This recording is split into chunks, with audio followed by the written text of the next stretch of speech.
So, I guess just random people are walking onto set now, huh? Both of you? Now, one person recognized that a black guy came in and took my spot. He was very convincing. How? He said he had a girlfriend. That didn't tip you off? He said the N-word, bro. Like... That didn't tip you off? Or maybe the fact that I called. Oh, you did? Yeah, you did. Yeah. Yeah. I forgot about that. I'll smack the fuck out of you. You got Mike replacing me too, bro. Things that bad? Because, the first Eclipse wasn't good enough. All right, everybody, welcome back to the Movie Night Podcast. I'm back. Welcome back. Weeks. Yeah, it's been a couple weeks. Yeah. We're actually filming this a little bit in a weird timeline because first things first, bro. Happy fucking birthday. When this comes out, it will be your birthday. Me? Yeah. Oh. What are you, 30 now? About 55.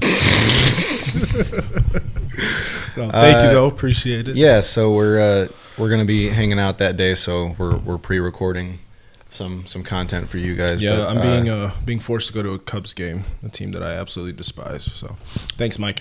Yeah, he'll be all right. But yeah, so we are. Funnily enough, your birthday lands on May the 4th, Star Wars Day, bro.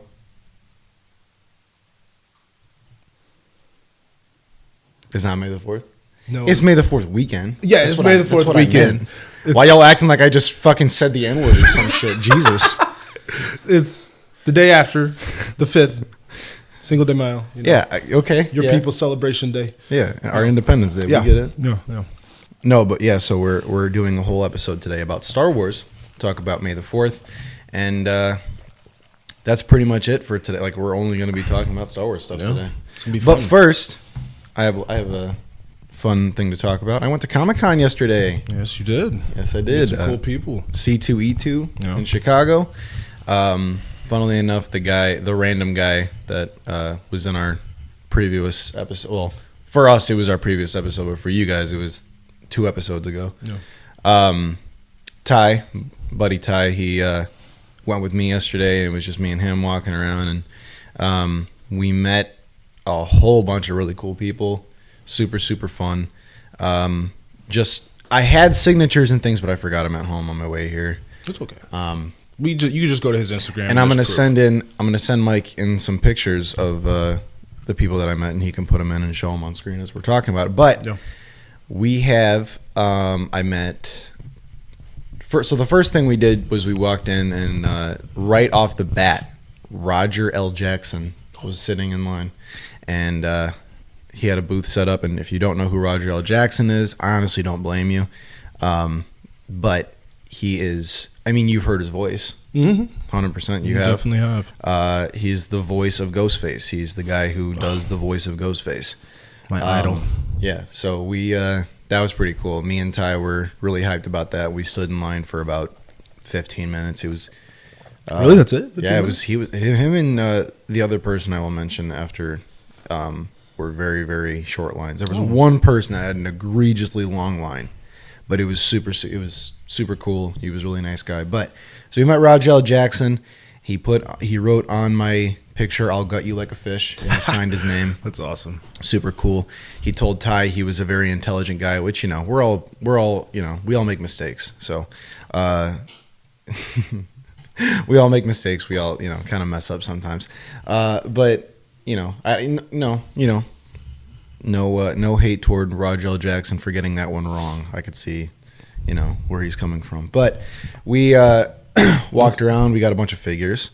You did? Bunch of action figures. W. Yeah. I got Star Killer action figure, which we'll be talking about today. Yeah. I got a couple of McFarlane DC figures. I got John Stewart Green Lantern, Arkham City Batman, and then I got this animated series Harley Quinn figure. I left that one in the box. Well, bro. Is it like the newest Harley Quinn series that they did on Max? No, it's an old one. An old one? Okay. It's the animated series. Okay. So we were, we went and got some action figures. We were walking around a little bit. We were meeting some more people. Freddie Prinze Jr. was another one we met. I got a picture with him. Michael put it up somewhere on screen, I guess. We also met. So right next to Freddie Prinze Jr., which ironically enough is also the voice of Kanan Jarrus in Star Wars Rebels. So it does, make sense for today. It connects. But we also met Steve Blum. And Steve Blum, if you don't know, is the voice of pretty much everything. He's voiced Wolverine for years. Pretty much anytime you've ever seen Wolverine in an animated form, it's Steve Blum. He's voiced Starscream in the Transformers shows a couple times. He's done Dempsey from Call of Duty Zombies. Really? Yeah, dude. But yeah, so we met Steve Blum. His line was so long, dude. Oh, I bet. And okay, there's a really nice thing. Like a lot of times when you meet people at Comic-Cons, there's two types of, I guess, celebrities you can meet at a Comic-Con.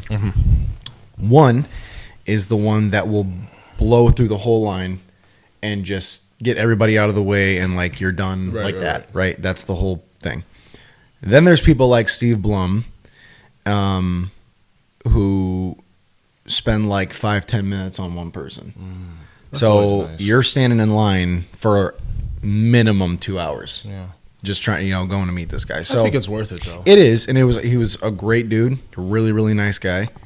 And me and Ty, he also voices Cowboy Bebop, the main guy from Cowboy. I'm forgetting his name. Yeah, I don't know. This is when we need Ty. Yeah, very, very big Ty stuff. But Ty showed him his Cowboy Bebop tattoo he has on his forearm, and he loved that. It was really cool for whatever. But while we were in line for Steve Blum, I left the line, and I went and I met Tara Strong by myself. Tara Strong is the voice of Harley Quinn in almost everything, pretty much. She's basically the voice of Harley Quinn. She did Bubbles in the Powerpuff Girls. She's done Batgirl. She's done Raven. She was Raven in Teen Titans and Teen Titans Go. Didn't she do Timmy? Timmy Turner. Yeah. Yep. Rugrats. She was... Yeah, she's the main baby from Rugrats. Yeah. Yeah, she did a lot of old Cartoon Network and Nickelodeon stuff back in the day. Anyway, Star Wars time, baby. Oh, let's get it. Star Wars time, baby. So we're basically going to break this down into the eras of Star Wars. So we're talking about the OGs first. OG trilogy. I'm going to start off with a really hot take, which I don't think is a hot take, actually. Okay. I don't like A New Hope. I knew that's what you were going to say. I don't like it. That's okay. It's not bad per se, but in terms of the other two in the trilogy, it does not hold up. Oh, no. It doesn't. No. The other two are far, far superior. I do like A New Hope. I think it's a good film, and it sets up the other two movies perfectly. But when I'm doing a Star Wars marathon, I pretty much always skip A New Hope. I always like I can't. It's too boring. There's just way too much talking in it. It's just holy shit. I just love seeing Chewie and Han for the first time. That's my favorite part. Yeah, of the whole that whole scene's good. And the bar and everything. Oh, I love it. Yeah. And Guido and yeah. So I get that, but and I do like the history behind it. I like how Jabba the Hutt wasn't in the original version. It was some big guy. Yeah. And then they went back and added and that. then George Lucas found CGI in the 90s and was like, let's use this and That's put it awesome. all over the originals everywhere where it doesn't need to be put in. I mean, they really didn't pay Mike enough money for that role. Think about it. I'm sorry. That's my only one for today. An AI clip of you saying something nasty. But yeah, so it's A New Hope is definitely the lower. Every trilogy has its low, right? Every single one. Yeah. But A New Hope is the one for the OGs. Empire Strikes Back is one of the greatest movies of all time, if not, top 5. Yes. Empire Strikes Back is a fucking masterpiece. So is Return of the Jedi. Yes. They're both great. Yes. I think they're amazing. My favorite of the I trilogy. wasn't saying one was over than the other. Yeah. I was just saying that, in my opinion, Yeah. my personal favorite of the OGs is Empire. Yeah, my personal favorite is Return of the Jedi. I could see that. But yeah, I mean, and it always has been. But then last year, it got solidified when I went and saw it in theaters for the first time, and I sat there and was just like, oh. And Jackson went fully dressed as Darth Vader, and then fell asleep, and then woke up crying because he missed the movie. And I told him, "You're shit out of luck. You fell asleep. I don't know what to tell you." Yep. So. Yeah, I mean, like when I think of Star Wars, I think of Empire Strikes Back.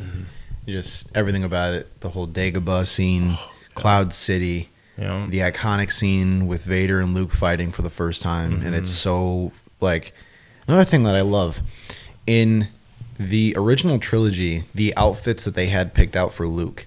Oh yeah.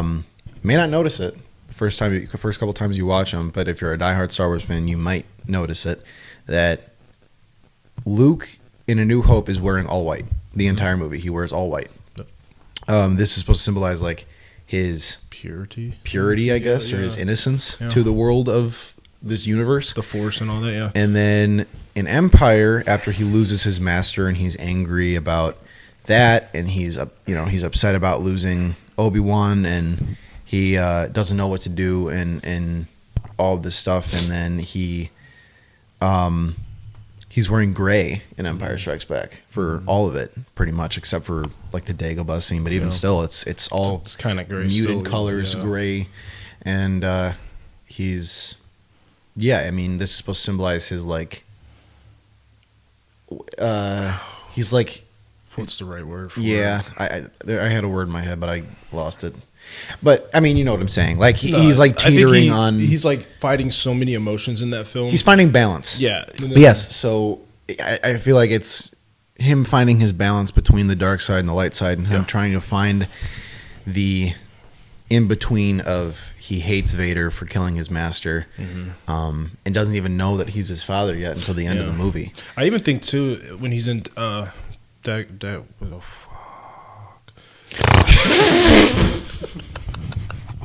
What?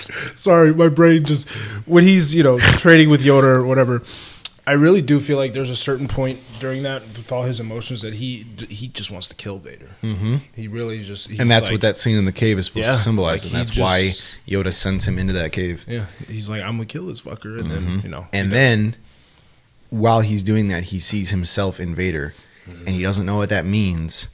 And then at the end of the movie, you find out. You know what, dude? Yoda's the biggest fucking gaslighter in all of cinema history. Where do you think we learned it from? Dude, Yoda is the gaslighting goat. Bro, he starts the situation and the entire introduction to the franchise, he gets started in and he's just fucking with Luke. Yeah. Like, he knows exactly who he is. He knows why he's there. And he's just fucking with him. Yeah. Like, stealing his food, smacking the shit out of him. Like, riding on his back and fucking barking orders at him and shit. Like, dude, Empire Yoda is the funniest fucking thing. And he's a puppet. You gotta love that. Oh, dude, the puppets are the best. Yeah. I love that Favreau and Filoni went back to using puppets. For Grogu? For Grogu. And then like the first season of Mandalorian, like the first episode, he's walking through where like the clan is or whatever. Oh, yeah. And there's one of those little monkey-looking things, and it's sitting in a cage. That's a whole puppet. Yeah, and they're using all practical stages. Kind of, they're using that weird dome CGI thing, which is really cool. It's cool, but I mean, we like practical. We do, and the puppets make it just 10 times better. It sells it. Yeah. So, but I mean, all in all, the OG trilogy, absolute fucking classic. And it's, I mean, how can you not love it? Oh yeah. How can you not love it? If you don't, I can't be friends with you. Yeah, man. I mean, that's wild. Anyways, Return of the Jedi. Jinx.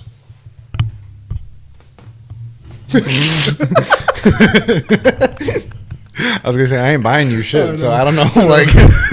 But yeah. So Return of the Jedi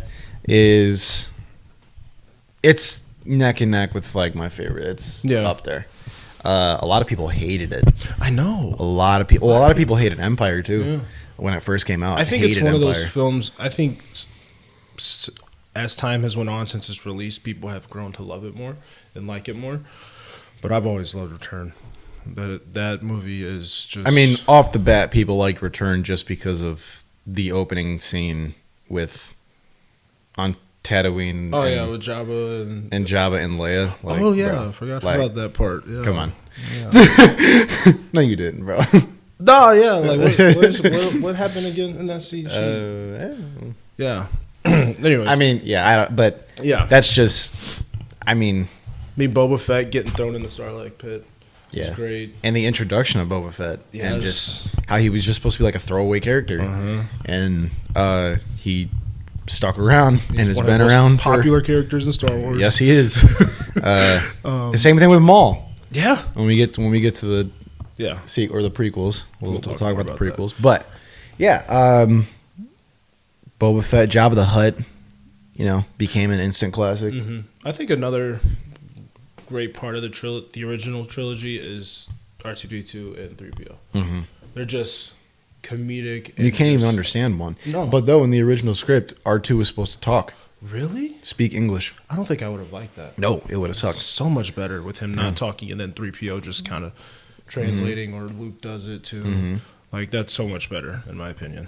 And it just leaves speculation of what all the crazy shit that R2 says. Like, right, he's probably out there saying so many racial slurs. You know what I'm saying? all right. Well, I mean, my fault. Sorry. Well, I guess we'll cut that. I wasn't supposed to say that. My fault. But yeah, like even the opening of A New Hope with the two of them, just fucking like walking around and 3PO having a fucking anxiety attack every 5 seconds. Uh-huh. The other scene in Return that I really like is when Luke gives himself up to Vader and they're walking to go meet the Emperor, and that whole interaction they have in that hallway as they're walking up. And that's the beginning of the redemption of Anakin Skywalker, and when they really fleshed out, because they just drop you with that in Empire, and they're just like, Vader is Luke's dad. And like, obviously for us, we knew that probably since birth. Yeah. Like, Vader is Luke's fucking dad because everyone knows that line. So you already know. And then, but for people back then, it was like, whoa, like, it's like, oh, yeah, like even really? Back when Mark Hamill was reading the script, I think if I remember correctly, I think Mark Hamill said he wasn't supposed to be his dad, or it was supposed to, I don't know, something. It was a drastic change in the script. Well, I'm glad they did it. Yeah, absolutely. It ties, without Vader, just the Star Wars franchise would not have gone as far as it did. Oh no, because they would have fucked it up. That's why he's the GOAT. Yeah. Like, Vader is like top 3 movie villains of all time. Oh yeah, without a doubt. Another thing that made me love the OG trilogy is on Disney Plus. There's a documentary on there about the original trilogy and how much Lucas went through to get that made, the casting, like the production, everything. I'm gonna have to watch that. I didn't know that. Oh, it's so good. I'm gonna look it up. I need to, so I can tell you the name exactly. But it's so good. Yeah, but I mean, I don't know. With even the introduction of the fucking Rancor, dude. Oh, dude. Craziest monsters in freaking Star Wars. I mean, we know about Sarlacc pits and stuff like that, but like a Rancor is a Rancor, bro. You don't fuck with Rancors. Okay. Unless you're a Star Killer. It's called Empire of Dreams: The Story of the Star Wars Trilogy. Yeah, I'll have to check that out. Yeah, it's really good. It's about 2.5 hours. One thing I love about the original trilogy, and just, I don't know, I guess just the Star Wars franchise in general, dude, Harrison Ford fucking hates Star Wars. He hates Star Wars. Yeah. Like, with every fiber of his being, he wishes he did not take that role. Yeah, but he did such an iconic job at it. He wasn't trying to, though. No, I know. He just took a job and they were like, hey, we want you to do this movie. It was supposed to, dude, Harrison Ford, it wasn't supposed to be Harrison Ford in A New Hope. It was supposed to be fucking Al Pacino. Ugh. Dude. No, thank you. Al Pacino was supposed to be Han Solo in the original. I think I don't know if he got brought in for an audition or if they just, or if the casting director was just like, why not Pacino? Because he was in, I don't know, that one movie from the 70s. Was Scarface out by then? Or is that an 80s movie? Mike, when did Scarface come out? Well, look it up. What do you think? Oh, I'm doing? my fault. Sorry. It came out the year Return of the Jedi came out. There's another movie that I'm thinking of where he does the Attica, where he's screaming Attica or whatever. Anyway, Al Pacino was supposed to be Han Solo, and I'm sure Harrison Ford wishes that it was. I don't though. So I know. No, absolutely, that would have sucked. That would have been so bad. We were talking Han Solo. Harrison Ford hates it. Yeah, Just watch any interview of him talking about Star Wars. yeah, dude, he's like, it makes him like angry. Yeah. Like, there was literally one interview where someone was just like, "Oh, I love Star Wars so much, and it's such a. Do you ever think blah blah blah blah? What do you think Han would have done? What?" She had romance with Harrison Ford. I didn't know that. Yeah. Filming of New Hope. I didn't know that. See anything about George Lucas. I mean, come on, Harrison Ford in the 70s, Right. like, bro, Like I would. Fuck. come, what?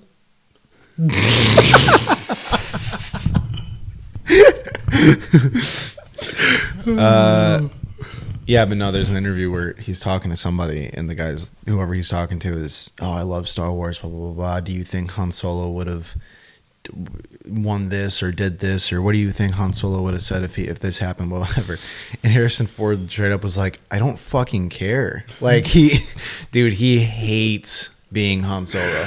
He loves Indiana Jones. Yeah, yes. If you talk to him about Indiana Jones, he loves Indiana Jones. He hates Han Solo.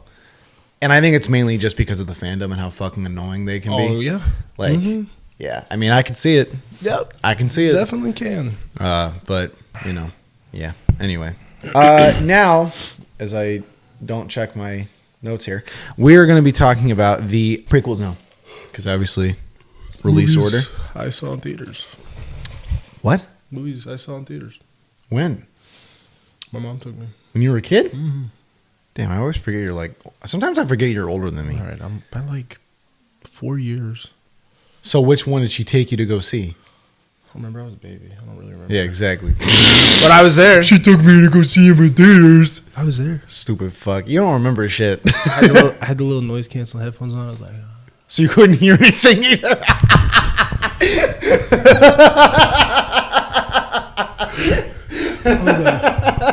Look it up. Dude, that orchestra was fire. Yeah. Dude, that orchestra looked like it sounded really good. Yeah, they were really intense. I could see it in their face. Good though, because you couldn't hear the shitty dialogue the whole time. Oh yeah, so let me put on my noise canceling headphones so I can see the movie better. It's a thing I still do to this day. Yeah, I can tell. Yeah, the prequels, man. Probably the movie that most people from our generation started with was the prequels, and Phantom Menace is notorious. Well, this one and Attack, well, just all of them. Everybody hated the prequel trilogy until all of us got old enough to start being like, no, they were fucking good. Like, fuck you guys, they were good. So, I mean, Phantom Menace is iconic just because of Darth Maul. I watched that movie just because of Darth Maul. Truly. The pod racing thing, I mean, dope. It's dope. It just reinvented, what I think people don't like about it is that it reinvented Star Wars in a way that I think people weren't expecting. Because I think the marketing of Star Wars, the prequels were originally like, this is the story of how Darth Vader became Darth Vader, and you know how he grew into the whatever. And then the Phantom Menace came out, and it's Anakin Skywalker as a kid, and people are like, "Wait, what the fuck?" Right.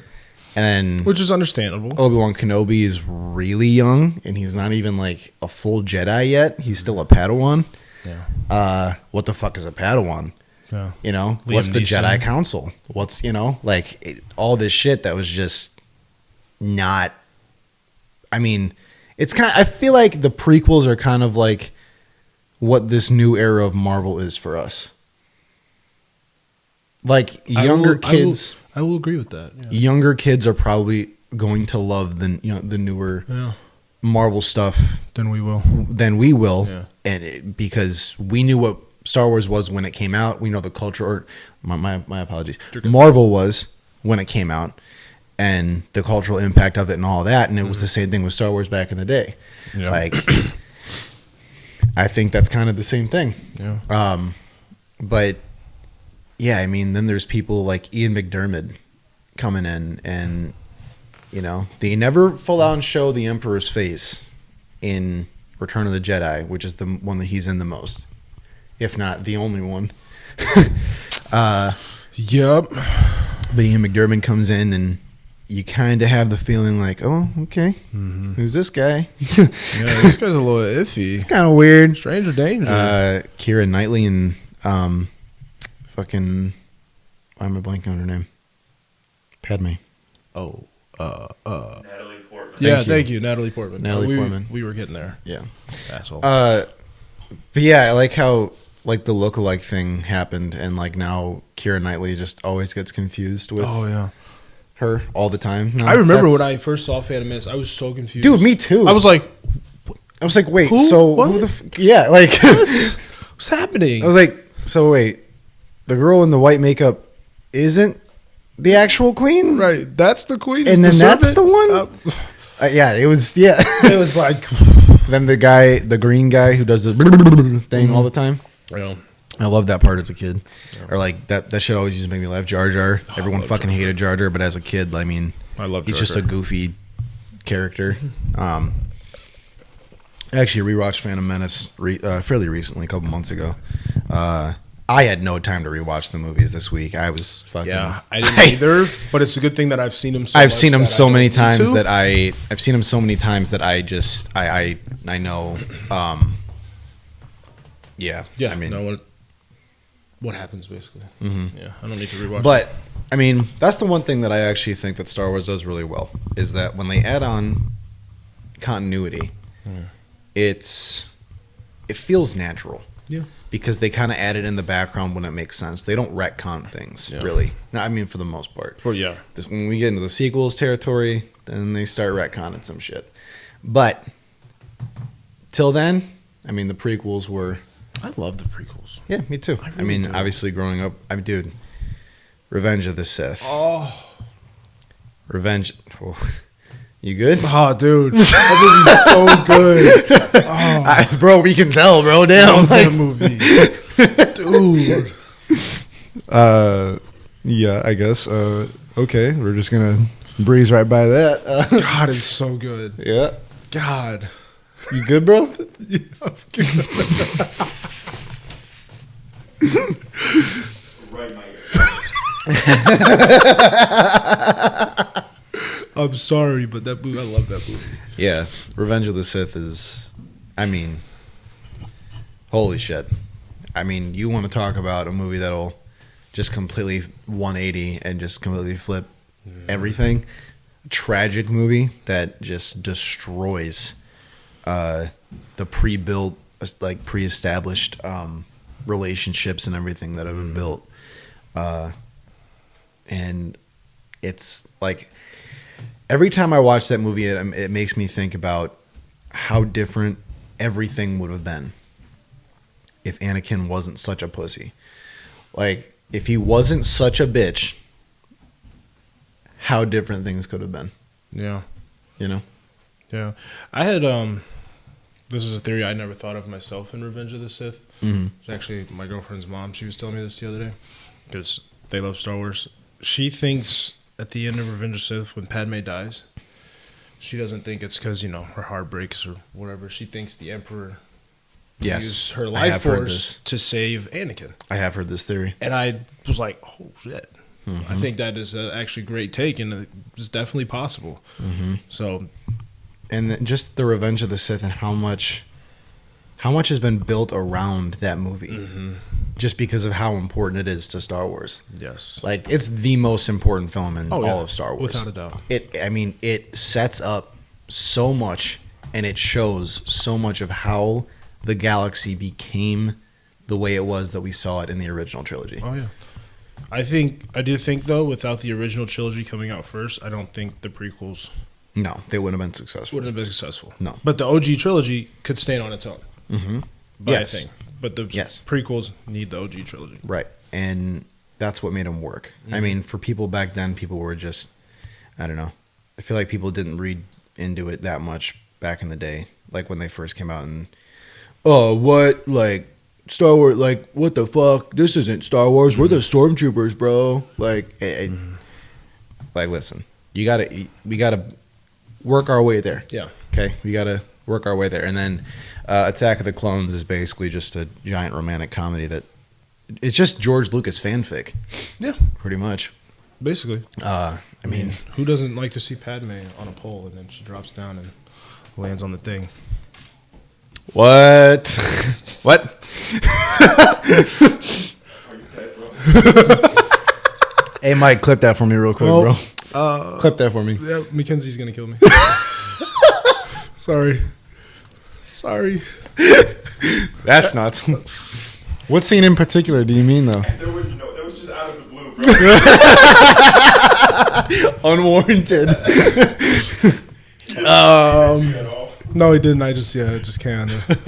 It was the voices. They won. Yeah. Intrusive thoughts definitely won there, bro. What the fuck?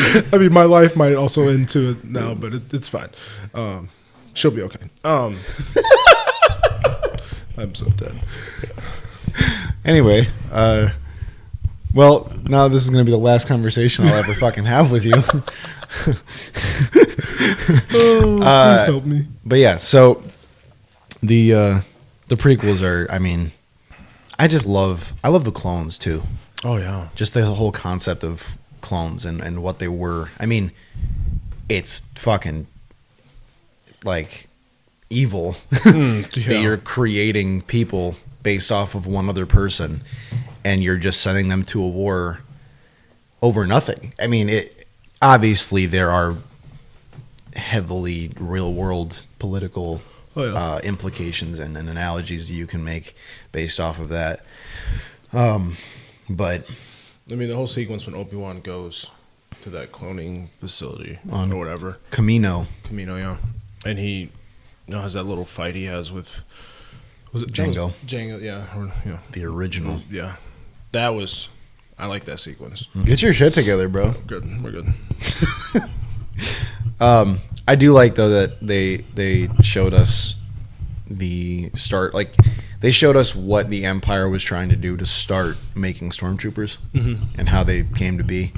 And I like, I don't know. Like, for me, when I was a kid, the movies were one thing, but I was really into video games. Most video games got me into a lot of my big fandom things that I like now. Like, the Arkham games got me into Batman more than the movies ever did. And Star Wars The Force Unleashed, which was a video game from way back in the day,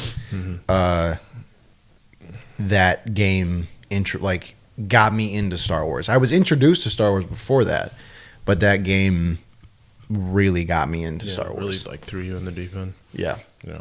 You start the game playing as Darth Vader, bro.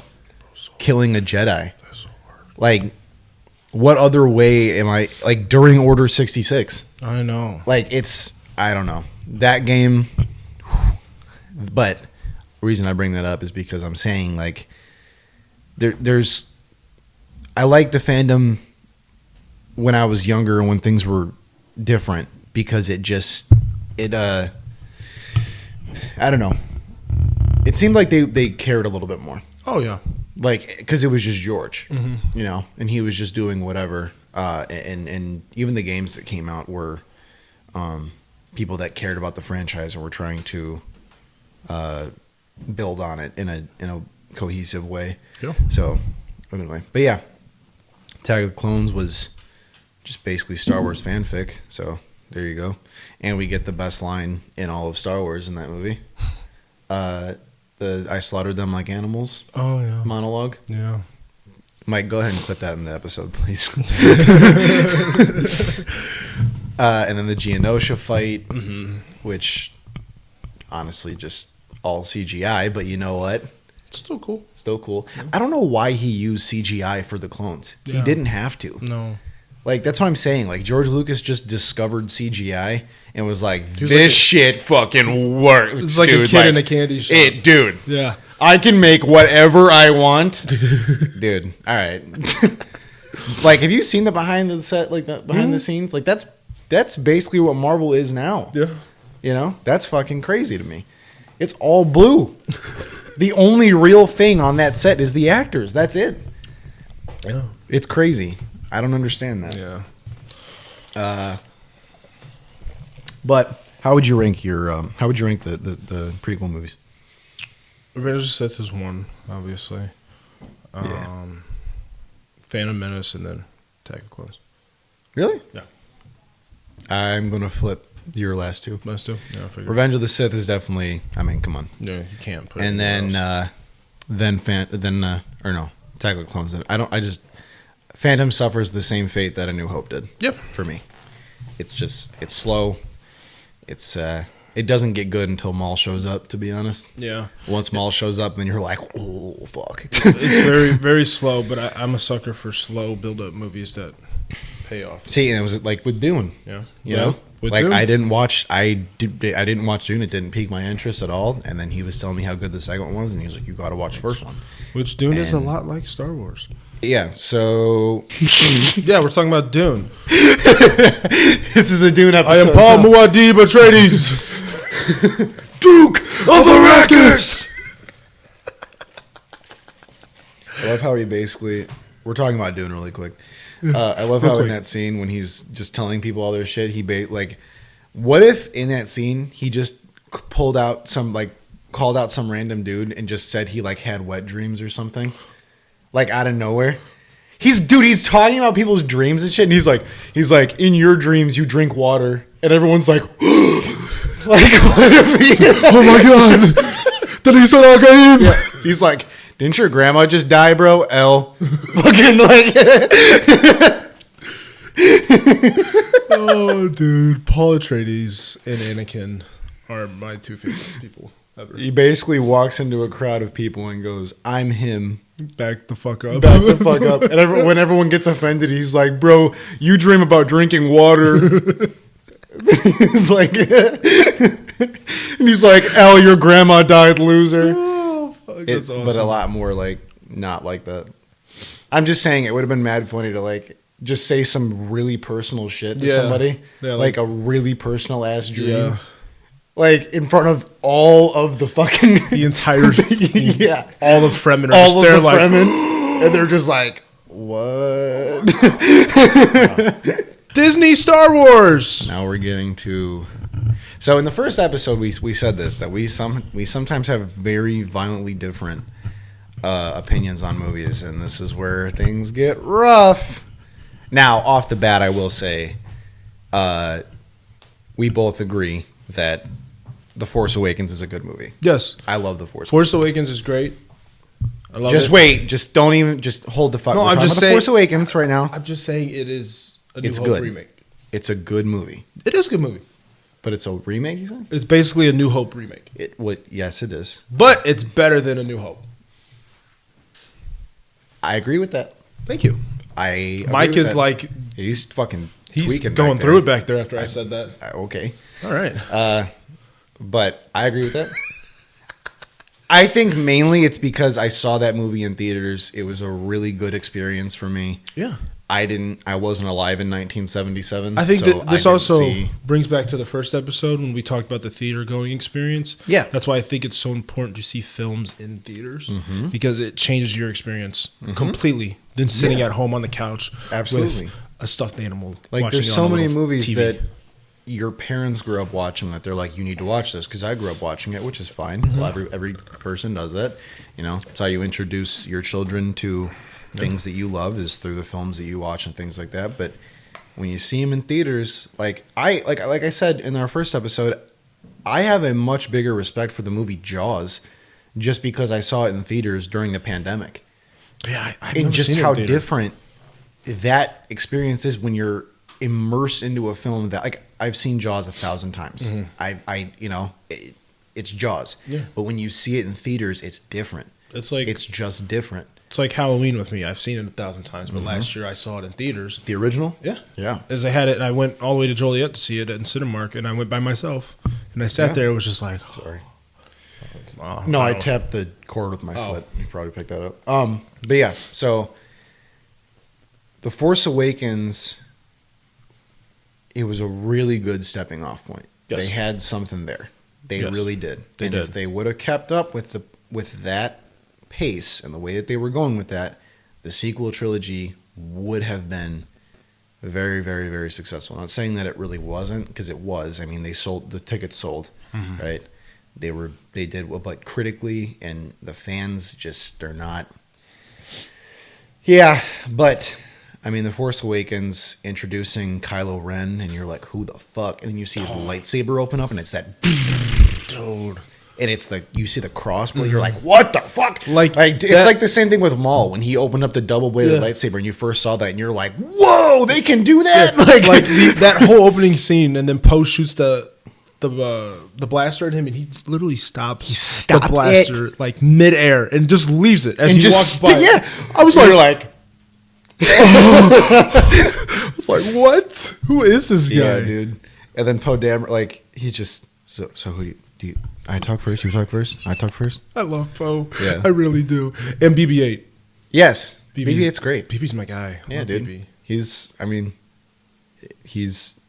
He's got the sass of R2-D2. Yeah. And he's got the fucking, I don't know. He has probably nothing of 3PO. No, but the best that's part okay. of BB-8 is when Finn first gets on the Millennium Falcon with Rey, and she's fixing the ship, and he's trying to get BB-8 to tell her where the Resistance base is, and he's just looking back and forth at Rey and Finn. And then he goes like this, and then he shoots out the little lighter. We have the lighter. Oh, I love BB. Or fucking, yeah, just seeing Han and Chewie come back. You see the Falcon, you're like, oh shit, you know. And then you see Han and Chewie come back. They get brought into the tractor beam and whatever they're hiding, and like, I love how they immediately knew. They immediately found them. Like they were hiding for 2 seconds and were immediately found. So yeah, but I mean, other than that, I mean, yeah, the sequel trilogy had a really good start off point with The Force Awakens. It was great. Yeah, and I bet Harrison was so glad Oh yeah, to die. yeah. He probably loved it. They probably brought it to him. He was like, please. Yeah, yeah. Please. I'm pretty sure he has said that in an interview. Like, I I'm mean, but pretty it was a sure. good death. Now, we're going to talk about this at the end because I have my own. I like to rewrite things that I don't because I'm a writer. I like to kind of, okay, well, how would I do it type thing. And I have to have something to try and save the sequels in my head. But now we're getting to the big one. You said you wanted to start this off. Yeah. And I will let you just. So, The Last Jedi. The Last Jedi. I wrote down a bunch of notes. Did you? My points as to why I You think, can write? As to why I think The Last Jedi is a great Star Wars film. Okay? Okay. And I'm going to say my points, and then we can have a debate about it. Okay? All right. It creates some of the most memorable Star Wars action put to film. Wrong. It was a joy to watch. Let me finish. The throne room scene after Snoke dies is a standout in the film and arguably has one of the best fight It's definitely a standout. scenes. Has one of the best fight scenes in the entire franchise. Okay. Okay? I know you both, you too, Mike, hate Luke in this film. He's fucking terrible. I love Luke in this film. Okay? And I'm going to tell you why. People seem to forget that Luke didn't beat the Emperor in the original trilogy by fighting him in like some dope lightsaber battle. Instead, he chooses not to fight at all, and he wins by showing compassion towards his father, aka Vader. Okay? And in this film, Luke is able to literally cripple the entire First Order and defeat Kylo Ren by cleverly utilizing the Force rather than using violence. Okay? And it sticks to that trope of George Lucas's original idea for Star Wars, where the Jedi are more about passion or compassion and not about violence. Okay, and then unlike The Force Awakens, which, like I said earlier, is a New Hope remake, The Last Jedi takes narrative chances and surprises the audience. From Rey's origin, Definitely was a surprise. I'll Yes. give you that. It was Rian Johnson was willing to take chances, and that's why I love it. He, from Rey's origin to the death of Snoke and to the death of Luke. Like, going into The Last Jedi, you're telling me you sat there and thought Luke was going to die? No. Right. No, I did. No. Okay. The film is also, the cinematography of that film is beautiful. Okay, I'll give you that. And Steve Yedlin. Crete is a great... Yes. Or Crete. Crete or Crete? Crete? Crete's an island in Greece. I don't know. Whatever. Crete, I think? I think it's Crete. Crete? I don't know. I don't remember. One of the fucking two. Yeah, one of the two. Great fucking... I mean, white sand, and then when you dig it up, it's red. That shit's hard. Cool. That's hard. The porgs are absolutely adorable. Okay. Cute as hell. Okay. Another one, the Canto Blight sequence, which I know you two think is stupid and hate. The what? The Canto Blight sequence with Finn and the Rose when they go to the casino. Okay? Yeah. Hear me out. Okay. Hear me out. I think that sequence is very important to the trilogy. Okay? And I'm going to tell you why. It shows us as viewers a whole new part of the galaxy with a totally unique aesthetic, and from what we've seen before, it also expands on the politics of the universe that we see a little bit in the prequel trilogies. Okay? And it also reveals how the war not only creates disproportionate wealth, but that both the rebels and the First Order enriches them. I love The Last Jedi, and I will stand by it till the day I die. Okay. Are you done? No, I'm not done. Fuck. Okay? Wrap it the fuck up, bro. Okay. One more thing. A lot of toxic Star Wars fans, not Jacoby, some days, state that in the film, now this part is a quote that I looked up. This one is, I'll be completely honest, that when Kylo says in the film, let the past die, kill it if you have to. Mm-hmm. A lot of people use it as a thesis for the whole entire Last Jedi film. Mm-hmm. But they need to realize that the line is from a villain, and it has nothing to really do with the thesis for the movie. And then literally at the end of the film, we see kids playing with Star Wars toys, essentially, which is a clue that the film is stating that the past shouldn't be destroyed, but we should learn from it. Mm-hmm. I just think Last Jedi is a great film, a great Star Wars film, and I think people overhate it for no reason. Now, go ahead, Jacoby. That's all I got to say. You talk your piece. Let me talk. No, go ahead. I'm going to sit here. I'm not going to say a single word. I'm going to let you talk your piece. The Last Jedi is rough because I understand the situation completely behind it, right? J.J. Abrams had an entirely different fucking movie planned for The Last Jedi, and it was just different from top to bottom. Whatever happened with him and Kathleen Kennedy happened, and he stepped down from The Last Jedi, and Rian Johnson stepped in. Now, I think Rian Johnson is a fucking phenomenal filmmaker. Yes. He's an amazing filmmaker. He's an amazing writer. He did Knives Out. Knives Out is a fucking masterpiece. Yes. Love that movie, and I love Rian Johnson. Did you watch However, Glass Onion? Sorry, this is totally off topic. no, that movie looked like it fucking blew. Okay. So I didn't watch it. But the first Knives Out is great. Yes. But what people don't understand is that when you have a pre-established story, you have to stick with it, because a lot of the new model of filmmaking now is, okay, well, like they just did this with The Exorcist, where they buy the rights to it and they just try to make a trilogy, and they don't even know how the first one's going to go. Make the first fucking movie, and then, okay, then we'll make a second one. If the second one does good, okay, we'll make a third. Yeah. It does, like, today's new model, it doesn't work like that. You have to, like what they were doing with Dune. They made the first Dune did okay. Well, they did parts 1 and 2 because they split up the book. So okay, sure. And then they were Denis was just like, okay, well, if the second one does good, great, we'll make a third one. Yeah, cool. They're making a third one. Yes. It got greenlit. It's been approved. They're making it. So all this to say that Rian Johnson, I understand what he was trying to do. However, for the Skywalker storyline, he was not correct. He wasn't the right fit for it. If Rian Johnson wanted to do another movie that was akin to Solo or Rogue One or even one of the shows, Andor, Kenobi, Mando, anything, it would have been great. He obviously has an eye for this stuff. He wanted to explore more of the Star Wars world, and that's what I think that those spin-off movies are great for, is learning what the world of Star Wars is outside of the Skywalker family. Right. But he wanted to make a tragedy out of something that was set up to be a triumphant return of the franchise. And The Last Jedi just... I do agree that people when people hate things now, they can't just not like it. You have to hate it with all of your fiber of your fucking being. I don't understand. Like, relax. It's not that deep. Yeah.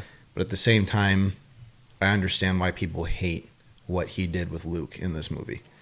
Because no matter what you say, no matter what way you spin it, Luke just wouldn't do the things that he does in that movie. Like, there's just certain things that he does that Luke Skywalker would never fucking do. And as you said, was pre-established in the original trilogy.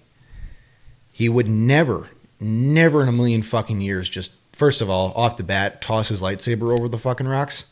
He would never do that. He would never fucking do that. Even if he's trying to prove a point, he wouldn't do that.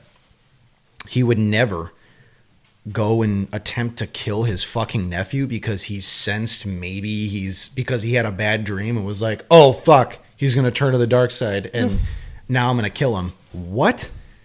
He would never do that. Yeah. Especially because of what happened in Return. And the fucking whole point at the end of that movie, he would never do that. Especially because he lost his dad to that exact thing, which was violence, which is what killed, his dad his father wanted to have a peaceful death and wanted to become Anakin Skywalker and see him with his own two eyes again and all this shit. Why would Luke not talk to Ben first about all of this? And let him know what's going on instead of just, I'm going to walk into his room while he's sleeping and ignite my lightsaber like I'm going to fucking kill him. And then when he freaks out, oh no, now he's a bad guy. Yeah. Come on, dude. What? And then I agree. Kylo, because of this, is like, okay, well, fuck you and fuck whatever you're trying to do and build here. And he destroys Luke's thing. And now Luke's like, oh, what happened? It all went so wrong. No, dumbass. You're like, it wouldn't fucking happen. I don't care what way you spin it. I don't care what way you try to defend it. It would never fucking happen. It wouldn't happen. He banishes himself because he feels guilty about what he did. Great. The whole thing about the ending of him doing the whole force projection thing. Sure, but it wouldn't have been better to just have Luke appear in front of Kylo and have a mirrored version of what happened with Han. But instead of that, we're going to do a force projection thing where Kylo was quite literally fighting ghosts and he's just doing whatever. Like, why wouldn't you have that be a personal connection and have a personal, listen, man, I fucked up. I'm sorry. You didn't need to go down this path. This didn't need to happen. We can still fix this. Let's try to fix this. That's what Luke would do. That's how Luke would behave. It's not the fact that I think the movie is bad. I think that he wrote the characters very poorly. He wrote them in a not fucking not loyal, but I don't know, correct way. He didn't. It's not what would happen. And if you want to do the whole thing with Leia coming out of the ship gets blown up and then Leia has to go into a coma, leaving the pink-haired bitch to take over for the rest of the fucking movie. Okay, I guess. And now we're stuck in space for the entire fucking movie. And then Rose. Yeah. Okay. All right. Again, if you wanted to introduce a new character, you can do that in another movie. They tried to create Rose to add depth to Finn, but then again, they already fucked that up because Finn was supposed to be the Jedi of the fucking franchise, which is how they ended it in the first one. Oh, dude, that was so cool. I remember. Yeah. And then why would you change that now? There's just, the movie went wrong in so many ways because, and I don't necessarily think that it was just Ryan Johnson. Yeah. I agree. I think the movie has flaws. And there are some of the things you say about Luke I do agree with. But I still think it's a great Star Wars film. I will say, however, I wish JJ would have been there and stayed and did the second one. Because we definitely would have seen Finn as a Jedi if JJ was still there. Yeah. So, Kathleen Kennedy, And again, I that's why I was just saying I don't think the blame can be fully placed on Rian Johnson. Yeah, no. I think that it also is a case of Kathleen Kennedy goes, okay, well, JJ's gone now, so we're going to bring in this new guy, and I'm just going to run the whole fucking movie, Yeah. and you're just going to do what I say. Yeah. And that happens so often with these big franchise movies. Yep. It's just, because I know what's his John Boyega. He was mad. pissed. Yeah, I would have been. I would have been too. Like you can. How are you going to put him on the marketing to be the fucking the new face of Star Wars, the new Jedi? Mm-hmm. And in the second movie, you just write him off, and he's gone playing fucking craps at a space casino. Yeah, like And literally betting on fucking alien horses. like. Like, are you what? The fuck? I mean, like in Force Awakens, like you can clearly see where JJ was going. Like Rey was going to become a Jedi too, Finn was going to be a Jedi, and I solely really thought they were going to be love interests. Mm-hmm. And I think Rian Johnson came in and he said, or more Kathleen Kennedy. to be Yeah, honest. I think. And said, no, let's have Kylo be the love interest. And it was like, How fucking boring is that? that's so boring. How fucking boring is that? Yeah. Like, come on, man. I would've Not mu- to mention that, and then we're gonna get into Rise of Skywalker, which, Ugh. yeah, all right. But around the 2010s era ish, after the prequels had already been done and all that, there was a comic book series that came out because Disney owns Marvel and Star Wars. Disney gave the rights to the comics to Marvel, obviously the publisher of their comic books now, and Marvel started releasing Star Wars comics on their comic book line. So in this line, we got a whole new series called Vader. Oh, yeah. And in this line, we see what happens after the events, like directly after the events of Revenge of the Sith. Fuck. And then, we get how he created his red lightsaber. We get all this other shit. In these comics, they basically explain that Palpatine... Okay, interpret this how you will. He's not his father, per se. Right. But through the Force, he created Anakin Skywalker in Shmi Skywalker. Yeah. And technically, it's a father thing. Like, he created Anakin Skywalker because in the movie, in the Phantom Menace, they say Anakin doesn't have a father. Yeah. They don't. He just was. He was just what is that? Immaculate. Yeah. Conception. Immaculate conception. Yeah. So they try to say that basically, to put it in simple terms, Palpatine is Anakin Skywalker's father. Mm-hmm. And that's what these comics say. They never retcon this in the movies. They never say otherwise. It's just there, right? Yeah. If you take that into headcanon, that would mean that Ben and Rey are fucking cousins. Yeah. Because Alabama. because Palpatine made a clone of himself who turned to good and then fucking went and had a kid, and that kid is Rey, so Rey is his granddaughter. And then if Palpatine is Vader's father, that would make Luke and Leia their grandfather. Mm-hmm. They had a kid, not Luke and Leia, Jesus. Leia had a son, which makes Palpatine his great grandfather. Mm-hmm. Mm-hmm. What? Why? What is with Star Wars and incest? Why, dude? I don't know. Like, what the fuck? It doesn't make any sense. And if you want to be really pissed off, look up the concept art for what J.J. Abrams had originally had planned for The Rise of Skywalker. If you want to piss yourself off really bad, look that shit up. Because it was going to be amazing. They go back to Coruscant. Oh. There's a kyber crystal guillotine. Oh. There's a scene in the beginning of the movie where Leia mirrors what she did with R2 in A New Hope with BB-8, but she's super old and shit. That's which awesome. I don't think that would have been able to happen just because Carrie Fisher passed away.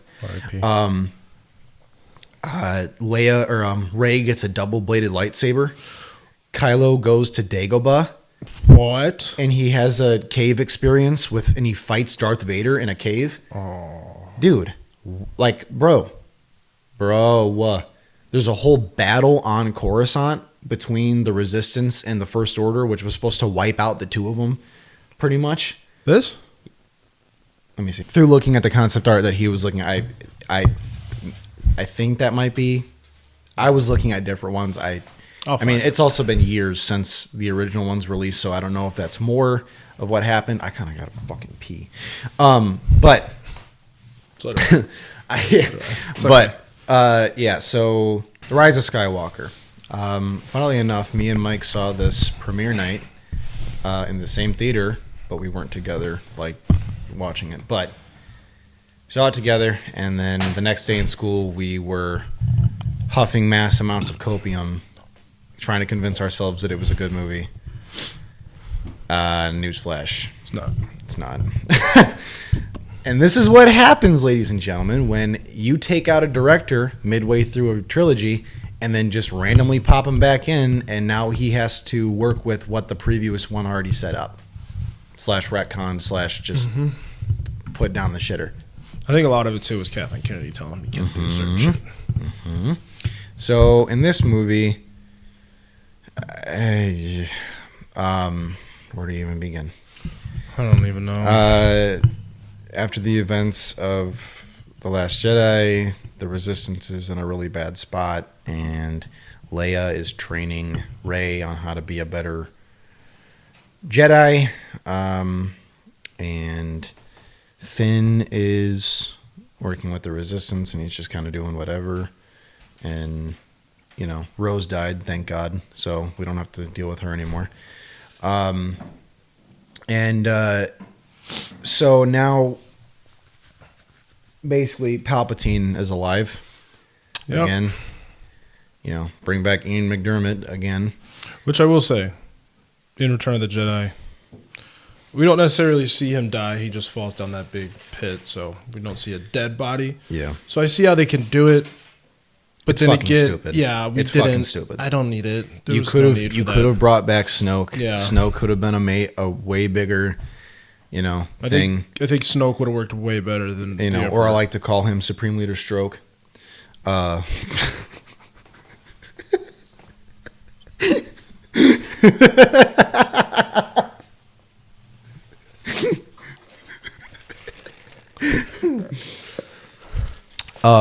But yeah, you could have done Snoke, and it would have worked. I think he was a cool villain to set up, and why? Yeah, and the voice Andy Serkis did for him in The Last Jedi was sick. Like, General. Yeah, or like, you know, the whole throne room part, and just I don't know. And then you come to find out, well, Snoke was a failed clone of Palpatine, and that's why he's, you know, evil. Okay. Cool. I mean, so if he was successful, he's not going to be evil? Like, yeah. I don't know. So then Kylo meets Palpatine. Palpatine has a bunch of random Sith cult guys. Or is that Force projections? Did they ever say what that was? Are you talking about the end scene when they're... when there's people like in the crowd. Oh, I think those are just like Force Sith, like Force cultists that have been living down there ever I mean, since. somebody had to be setting up all the shit for Yeah. Palpatine, so I guess. Yeah. But I mean, and then listen, I'll never. I was excited to hear to see the Emperor come back again. Yeah. At the time, Yeah. right at the time, and then you watch the movie and you're just like, why did that happen? Why did that need to happen? Yeah, it didn't need to. Other than fan service, which is the only reason that he came back, which it wasn't fan service because no one liked it. Yeah. And then, you know, another thing that people hate about that movie, the whole "they fly now" part, because you know they haven't been flying for generations, Right. But okay. No. I think the only parts that I really like of the Rise of Skywalker is that flashback scene with the de-aging thing with Luke and Leia. That was cool. Yeah, that was cool. That was cool. There was the part when Kylo is on that one planet with the waves or whatever, and he sees Han, Mm-hmm. I like that part. Mm-hmm. And then the end part when he fights the Knights of Ren. That's about it. Yeah, where they do the force handoff. Yeah, that was cool. It's cool. That was it doesn't dope. make any fucking sense, but it's cool. It was dope. And then the fight thing was so cool. But then I'm just sitting there like, okay, you can end the movie. Yeah, I mean, and then again, Star Wars incest. Yeah. Why did they make out at the end? Yeah, I don't understand it. Seeing Lando come back was cool. Like, okay, you killed one of my closest friends, closest thing I have to a mentor, Han Solo. You killed him right in front of my other best friend, Chewie. And then you've been killing a bunch of people left, right, and center this whole time. You made your mother really upset and she died. But you know what? Bygones are bygones, bro. Let's swap spit. Yeah. Like, I don't understand it. Yeah. I don't get it either. It's so forced. It's so, no pun intended. It's so forced. It's so fucking pushed that they are trying to make this a thing. Yeah. And it just doesn't work. Nope, not at all. And again, we could have had this whole end scene be on Coruscant. Oh, that'd been so dope. Like, taking it back to the beginning, where all of it started. Of course, Palpatine would be on fucking Coruscant. He loves Coruscant. Yeah. Like, that's his planet. Yeah. You know?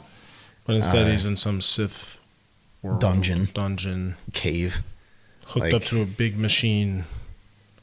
And it's just, I don't have a lot to say about this movie. To me be neither. honest, It's just, I don't like I don't know. it.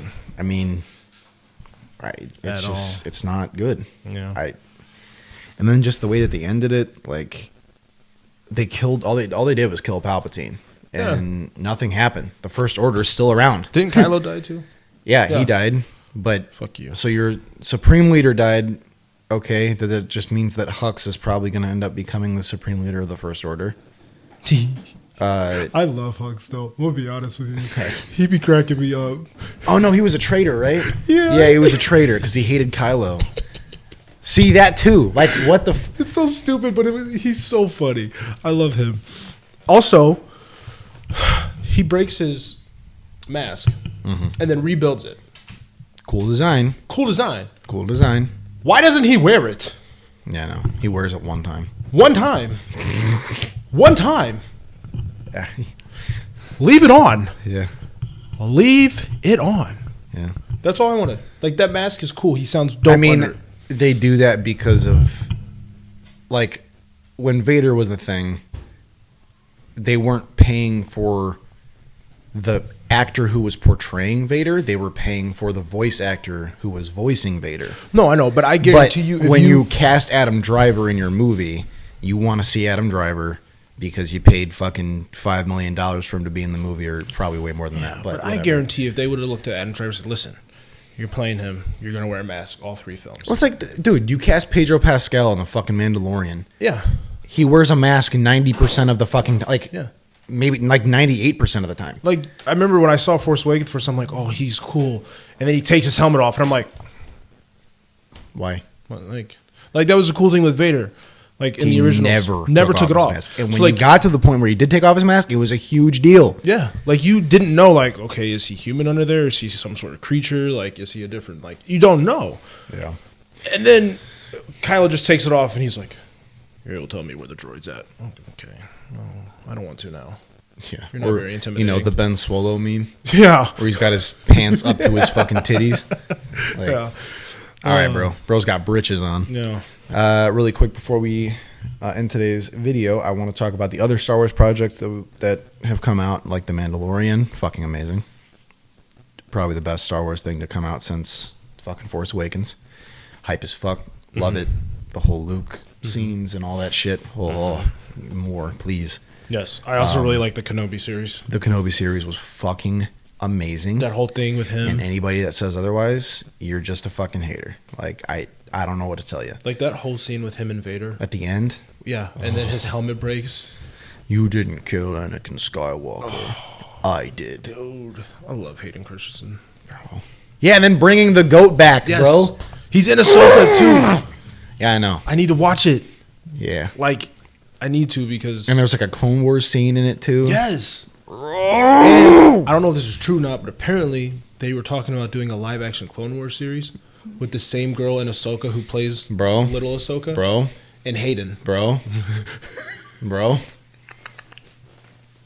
Say you swear to God. I swear to God. I don't know if it's true though, but I'm so here for it. Say you swear to God. I swear to God, dude. Yeah, I mean, the only other one I didn't watch besides Ahsoka is Andor, and Ty watched fucking it, and loves he Andor. said it was really good. He will not shut the fuck up about Andor. That's because Ty is, if you don't know this, he is a Rogue One. Rogue One is the shit. I mean, enthusiast. listen, Rogue One is the No, shit. Rogue One is great. It's probably my personal favorite Star Wars movie. It is a great Star Wars film. It's my personal favorite. Yeah. Just because of, the Vader scene at the end, bro. Oh, it's dope. Dude. It's dope. I agree. That's peak. This is peak. That's peak. It's peak. And then, they all get nuked at the end of the movie. And, yeah, it's awesome. Whatever. But, okay. And then, I don't know, The Mandalorian was just a breath of fresh air. It was a reminder of things that was good in Star Wars, plus some of the new, and it just fucking worked. And... like I said, bringing Luke back was fucking awesome. They did it so good. Mm-hmm. I remember sitting there, genuinely tweaking when I saw Luke come back on. I literally was sitting there and I was like, "What's an X-wing?" Yeah, I was like, "An X-wing? Who the fuck?" I thought it was Ahsoka. Yeah, and I was like, "Oh, okay." And then okay, cool. And then the green lightsaber, I went. Yeah, the black hood and the green lightsaber. I was like, no way! And then he's just tearing through the dark troopers. He literally got his hallway scene that Vader did.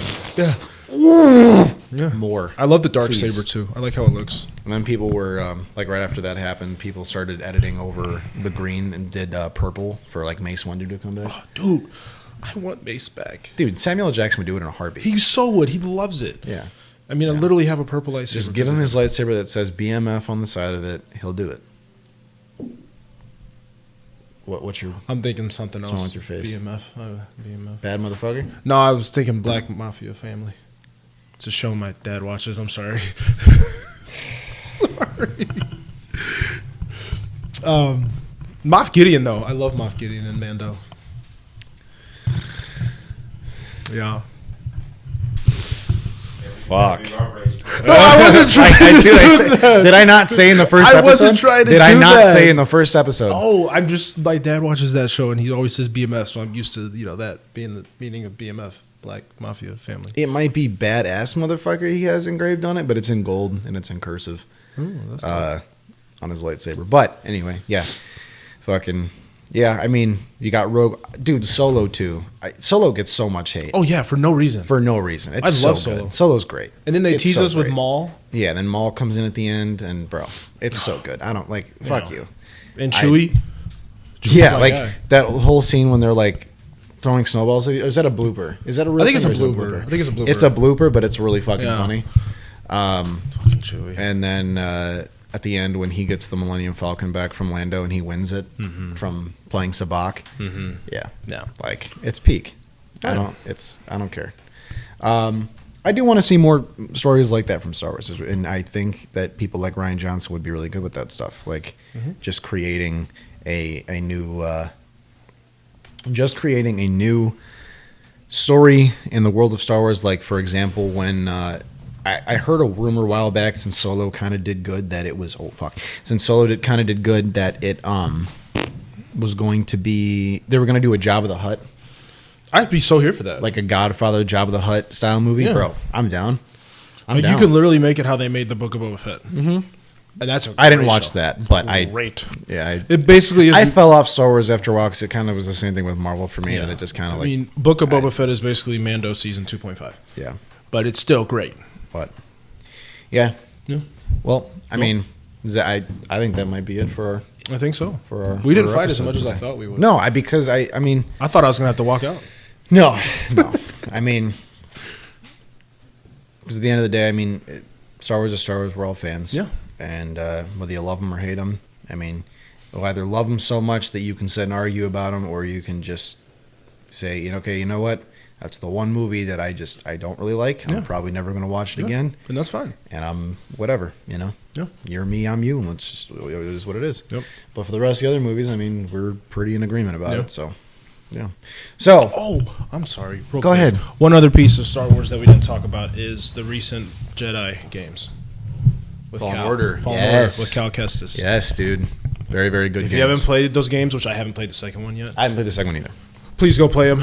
Great game. And actually, Cal Kestis is about to be in Lego form in the new Star Wars Lego short that's coming out or whatever. Really? Yeah, and he's supposed to be getting his own little minifigure. That's so cool. great for him. Hopefully, we see him live action one day I heard rumors. because I would love to see that. There's some rumors circulating around. So, but, hey, Mike, you want to turn off your Mike, fucking turn phone? your phone off. Hey, Mike, you want to turn off your fucking phone? My phone's on silent. It's only doing that because it went through my Stupid ass. headphones. But yeah, so next week we got another very, very dialed in. Well, yeah, next week, right? For them, it's going to be a really good episode. Yeah. But yeah, so that was Star Wars. Sorry if we didn't cover everything today. There's Yeah, kind we of a definitely lot. didn't. There's so much to Star And Wars. there's a lot, and there's a lot more into the legend stuff, and like I said, the Old Republic. Like we didn't really talk about There's that at so all. many books, too. There's comics. There's fucking. I mean, yeah. But that's the gist.